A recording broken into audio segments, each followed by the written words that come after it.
Hello world, in today's exploration of cybersecurity tech news, trying to phish the US Department of Defense out of $20 million takes either balls of steel or brains of mush, and unfortunately for one cybercriminal, he was more of the mushy brain type, and is now facing potentially 30 years in prison for his operation. His name, Sergen Oyunta, probably butchered that one, but anyway. This guy previously ran mobile phone repair shops in California, but they didn't really work out for him, with one closing barely 2 months after opening. So shortly after, he hatched a money-making plan to target the US government's SAM.gov website. Standing for System for Award Management, this website is used by companies to bid for government contracts. So when the US government wants to buy something like, cruise missiles, they post it on this site where different companies can bid for the contract. You can find all sorts of things on here, even contracts for sausages destined for prison food. Sergen's plan was kinda straightforward. Just download the login page for the website and host a clone of it on his own domain that he could use to grab login credentials from unwitting visitors, then send spear phishing emails from a domain disguised to look like the genuine domain used to contact military contractors. He targeted government contractors who had been awarded contracts but had not yet been paid, encouraging them to log in using his fake page in order to grab their creds, which he would then use to log in as them on the real site and change their bank details to his own, redirecting payments from the US military to himself. It's a risky move. I mean, stealing money from the one military with the ability to drone strike anywhere on Earth is ambitious, especially if it's your first foray into cybercrime. And you'll probably realize he did eventually get caught by the fact I'll be referencing court documents throughout this video, but more on his awful OPSEC later. As for how he managed to gather email addresses of contractors for his phishing campaign, the court documents just don't explain that. But if I was him, I would have taken advantage of the fact that for transparency reasons, the SAM.gov website lists all the companies that have been awarded contracts and what contracts they have been awarded, so it would be fairly straightforward to just scrape those and gather email addresses. Eventually, a contractor did somehow fall victim to his phishing campaign, a South Korean oil refinery, which is actually kept anonymous in the court documents and only referred to as Corporation 1. But the court documents do show the victim's email address, and if you just Google it, you'll find it appears to belong to a company called S-Oil. And I find it really kind of funny that this company, which is owned by Saudi Aramco, literally the world's most valuable company, is using a basic Gmail address. Also, the court documents say that the victim operating this email is the only US-based representative for the company, and upon further digging, he's operating out of a condo in New Jersey. This kinda makes me think that perhaps S-Oil was just paying one of those virtual assistants to handle their US admin work, a decision I imagine they regret if that is true. But anyway, after grabbing the login creds, Sergen realized that the victim's account had 2FA enabled, so he had to send yet another phishing email which convinced the victim to hand over their 2FA recovery code.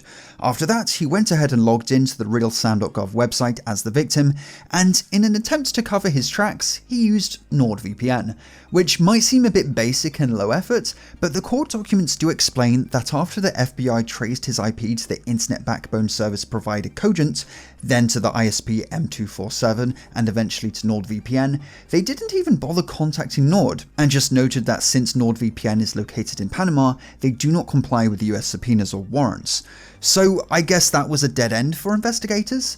However, it is important to note that since this investigation, NordVPN has quietly updated their stance on court orders, saying they will now apparently comply with them.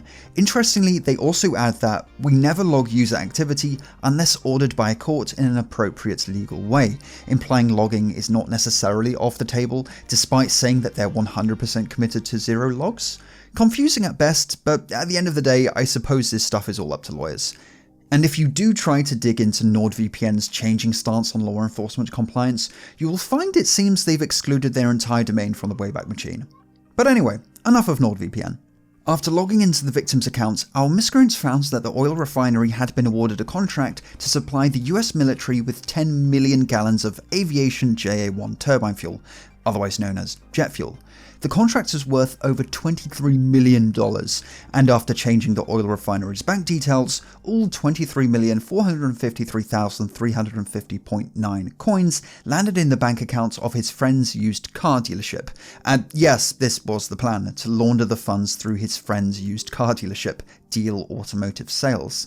However, unfortunately for our miscreants, he wasn't aware that cookies are a thing, as he logged into the fraudulent bank account using the same device and same browser as his personal bank account, which meant the exact same cookie ID was logged by Bank of America for both sessions, making attribution real easy for the FBI, as it would be rather difficult to explain that one away in court. And I suppose it was, because whilst our miscreant was trying to withdraw the cash, the South Korean oil refinery noticed that their $23 million was missing, launching an investigation which eventually led to Serjan being found guilty, and he's now facing potentially 30 years in prison. I suppose there's lessons to be learned on all sides here. Don't hire a virtual assistant to handle tens of millions of dollars, assuming that is what S-Oil was doing, and don't try to scam the US government. It's just not going to end well, especially if the plan is to launder cash through a used car dealership registered in the name of your friend. Now, this video was made possible by Linode, who are giving you a $100 60-day credit just for signing up.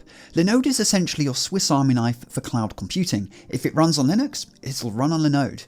One great feature of Linode is their app marketplace, which makes it super easy to spin up servers with pre-configured software. For example, use Linode's Pi-hole app to set up a DNS sinkhole that you can use to block ads across all your devices. And yeah, I do recognise the irony in promoting ad blocking within an actual ad. Linode can run almost anything by providing all the tools a developer really needs at competitive prices. Use the link in the description now to claim your free $100.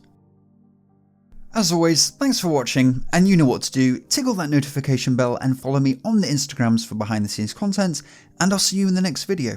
Have a good one.